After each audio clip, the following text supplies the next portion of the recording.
When Mr. Phelps told me I was on the same bill as Jackie, I was excited. You know why she was excited? Because that's one more dude that she can run home and tell her mammy that she... Sorry, Miss Betty. Sorry. It's just the truth of the matter.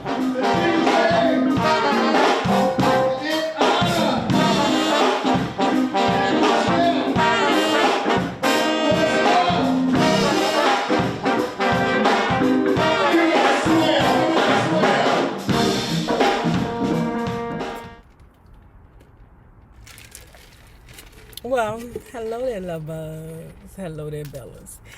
If you have not already done so, please remember to like, share the Facebook, subscribe, and visit uptopbeauty.com. Just a little update on my life. So, we've already spoken about me moving back home. What I'm going to do is share my health journey with you all. And I've decided to do a vegan challenge. So if you're not already a part of the book club, paying your $5 monthly fee via YouTube or Patreon, if you want to take the vegan challenge with me, the links are below in the description bar. And let's take this journey together, man, because my cholesterol was through the roof. Because I know that I'm not really the type of person to jog. Now, I walk because I walk Lulu just about every day. But I said what I can do is at least tweak some of the ways that I eat. Now let's continue talking about Miss Betty LaVette, lovingly called Betty Get Bitches. And on a good day, toot toot beep beep Betty. The post-Motown era in Detroit wasn't pretty. The big stars were gone. The big clubs were empty. The big money had vanished. Give me a minute. Like, working from home causes so much damage to our economy. Like, when I was with Honey the other day, Honey was like, now you got to think about it. All those shops and restaurants around the areas where people were working, like downtown DC, when people went on their lunch, they went to get their lunch in those little restaurants. Or, may go shopping at retail stores down there. If people are not at work, they're not spending their money. The people that pay the taxes to keep the water and lights on in these government buildings, and the government workers aren't there utilizing the resources. So it's like our money is just going up in smoke. You're like, Nay, you work from home. What the hell? Not anymore. Not anymore. Well, I will as far as YouTube, but I'm going into the workforce now. I'm not pressing people to go into work, but I didn't realize how much us working from home affected the economy. And I'm going to take it back to this. Like, I never even thought about the despair Berry Gordy left the Motor City in. I never thought about that. The post-Motown era in Detroit wasn't pretty. The big stars were gone. The big clubs were empty. The big money had vanished. As one who was left behind, I can't be too sanctimonious, because if I had made it in New York, I would have stayed in New York. Every time I came home, and I came home dozens of times, it was because I had to. At the same time, I was just a solo singer. Facts. Berry Gordy was the head of a whole corporation. He knew what the hell. I hadn't impacted my city the way Berry had. He'd created an empire. He was an economic force to be reckoned with. And when the force was no longer there, all of us felt the loss. Detroit got a permanent case of the blues. Nobody ever broke that down like that. Like, every time I read a Motown book, it's like they gloss over the after effect, or they don't even touch the after effect of when Berry left. This was the mood of the city when I was booked at Phelps on the same bill as the great Jackie Wilson. After higher and higher, Jackie Wilson began a descent that had him falling lower and lower. If you were a true Jackie Wilson fan, though, you'd always rank him on top. And I was among the truest of all Jackie fans. He was more than just the most flamboyant singer to ever come out of Detroit. The man was mega sexy. It wasn't that he was all that good looking. Clarence Paul was far more handsome, but he was a pure expression of sexual energy. Something about his mouth made women melt. He had a smile, a swagger, a body language that spoke volumes. In the early days, even before he became a big star, he had a bevy of women. When he did become a star, the bevy turned into an army. When Mr. Phelps told me I was on the same bill as Jackie, I was excited. You know why she was excited? Because that's one more dude that she can run home and tell her mammy that she fucked. Sorry, Miss Betty LaVette. Sorry. It's just the truth of the matter. If you want it, you're going to reach out and touch it. I mean, I respect it. But, okay. Come on, girl. You can't just be sleeping with these men just to say, ooh, I slept with these men. It's like, girl, you just don't go and sleep with celebrities just because, you want to say, oh, I slept with a celebrity. Girl, that ain't good enough. It ain't enough. When Mr. Phelps told me I was on the same bill as Jackie, I was excited. When I met him at the club, he kissed me just as he kissed all his female fans. I immediately became one of his groupies.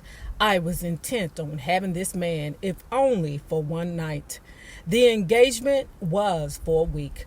The first few nights were cool. He wasn't the Jackie Wilson of 5 or 6 years ago. Times had taken its toll. His dance moves had been modified and his voice had weakened. His hard times were showing, but he could still sing. He was also generous in complimenting my singing. By the end of the week, we were buddies, and after the Saturday night show, I took him home to my blue basement. Exhausted, he stretched out on a couch and closed his eyes. And guess what she did? Mama. Guess who downstairs in the blue basement, mama? Who, girl? Who? Jackie Wilson. Sister go, Jackie Wilson? Mm-hmm. I'm about to give it to him, girl. Real good. Answer no. The way she put it, we was blowing booger sugar all night. All right. Ain't nobody have to get naked. As what does it do? Clarence Paul say, because you blow booger sugar, you got to get naked. Then she said that they were so high he was so high that he could not work it. Okay? He could not do the booty that night. But she said she was good with cuddling. Okay. All right. She was disappointed. But just to have Jackie Wilson in her bed, high as hell, cuddling with her, satisfied her needs.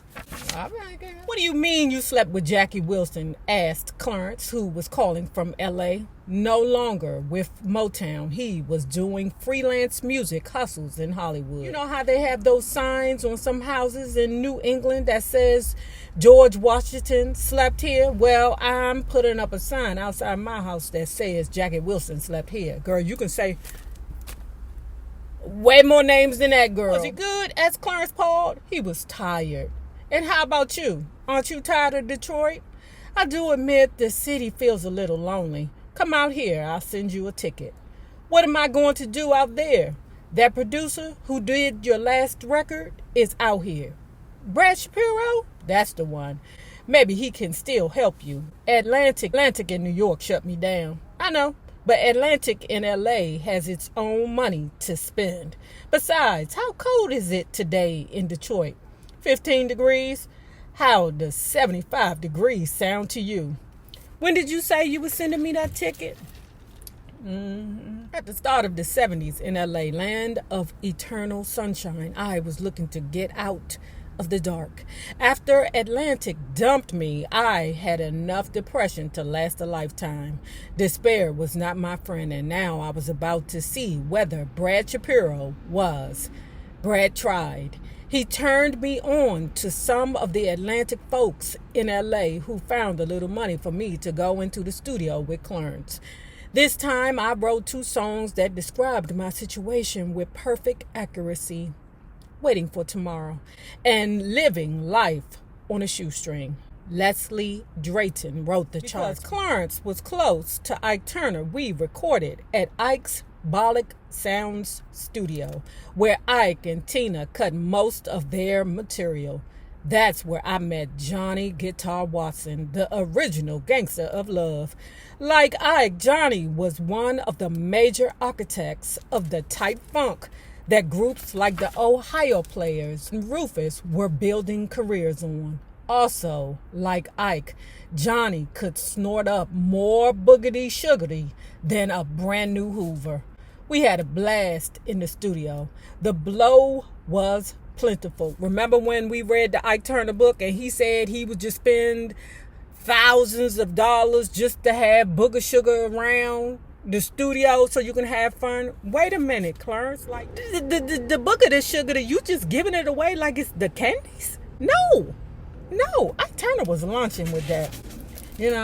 Well, like someone said, when you got it, you got it. But when you don't, you don't. We had a blast in the studio. The blow was plentiful. The compliments were generous. Clarence loved it. Ike loved it. Tina loved it. The Atlantic people said they liked it and would get back to me. While we're waiting, said Clarence, let's catch up with Marvin. Him and Ed Townsend are in the Motown studio up in Hollywood. Since he put out What's Going On, Marvin had done an edgy soundtrack for the movie Trouble Man. It was a slightly autobiographical, mainly instrumental songs. Now everyone was waiting to see what he'd do. So they up there visiting Marvin Gaye, right? And Marvin Gaye is discussing his next project. Clarence Paul is like, you the only motherfucker I know that can go from what's going on to let's get it on, but okay, let's move with it. Is that good or bad? Asked Marvin. Don't matter none, said Clarence, because whatever it is, it's a stone smash. Marvin asked all of us, Clarence and me included, to help on the background. That day was the day that Bettye met Jan. In the previous video, y'all was mad at Miss Bettye. Bettye get bitches. Because she was saying to Marvin that Marvin should beat Anna Gordy Gaye up. Y'all was giving her the side eye. Like, what the hell? Kind of book. Now, I'm not feeling that either, but don't forget she's young and stupid. But even still, I still would never tell a man, you need to beat her ass. Never.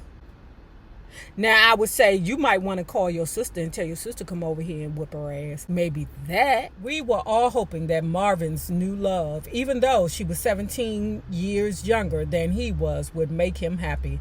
His ex-wife, who was 17 years older than Marvin, certainly had not.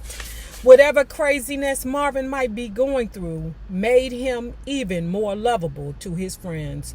His mentors, Clarence Paul, Ed Townsend, and Harvey Fuqua, thought Marvin could do no wrong. For ladies like me, Marvin's charm was singular.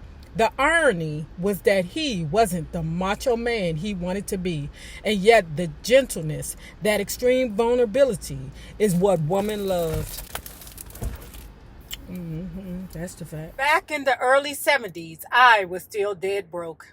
I had started my LA journey in Hollywood, and as my money ran out, I found myself down and out in Watts. Something had to happen fast. Maybe Atlantic would like those Clarence Paul produced songs and release them. Maybe Atlantic would finally give me some real money. Wishful thinking. Waiting for Tomorrow and Living Life on a Shoestring were the real life truths about my situation. But Atlantic didn't feel it. I finally got an honest answer from one of their LA execs. Look, Bettye, he said, Wexler is long gone, and Ahmet is busy signing white rock and rollers. Jerry Greenberg isn't inclined to champion you, and Brad Shapiro is getting ready to work with Millie Jackson in Muscle Shoals. Why does he think Millie Jackson can have Muscle Shoals hits and I can't? I asked. Brad's not the problem. Atlantic is. Forget Atlantic. If you need some quick money, I know a place where you can get it. Where? Well, it's kind of a sex clinic. You say that you love